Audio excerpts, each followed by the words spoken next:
road out of need. Come on, boys.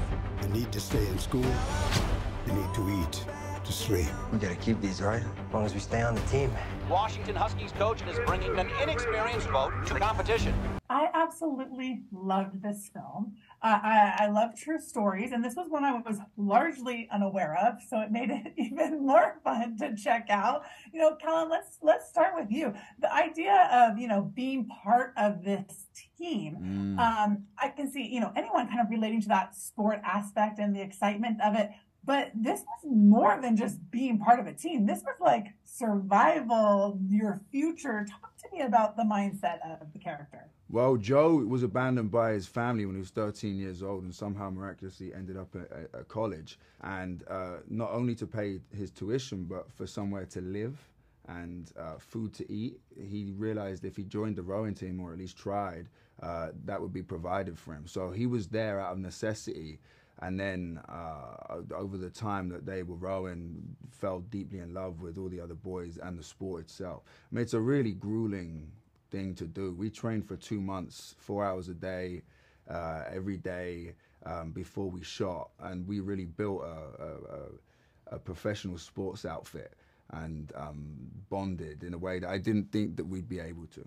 I think it definitely translates on screen. And, you know, Joel, you're kind of having to helm this whole thing as the coach, but you're not the nurturing coach, right? Like he's developing this team with a goal in mind. Talk to me about him. Yeah, look, I think that's one of the things that really drew me to the film was, you know, apart from the guys and George and like you, it was a story I'd never heard of before, and I was like, this is so perfectly built for a film, the true story.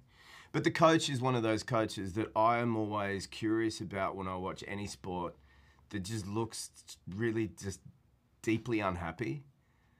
You know, and I always suspect that that's because they care too much about winning and they love their team and they really do deep down enjoy the sport somewhere.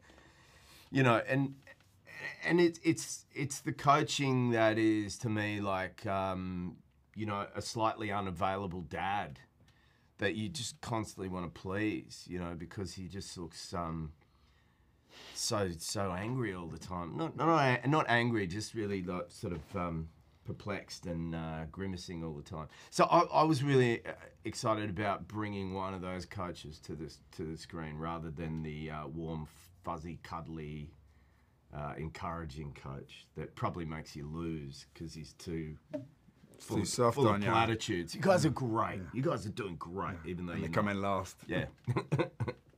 Well, one of the things that both your characters got me thinking about was the idea of risk versus reward. And like when you make a bold decision, there's that, you know, scary side of how will it turn out. And we see that with, you know, Callum, your character and his entire future. And then Joel, we see that with your character and choosing who's going to, you know, represent our country in the Olympics. Maybe talk to me a little bit about a time when each of you have taken a risk and it's paid off. Well, his character's the real hero, I think, because of that decision to put the junior boat as the lead boat. I mean, I think that's an extraordinary leap of faith for anyone to do. He puts your whole life on the line, don't you? My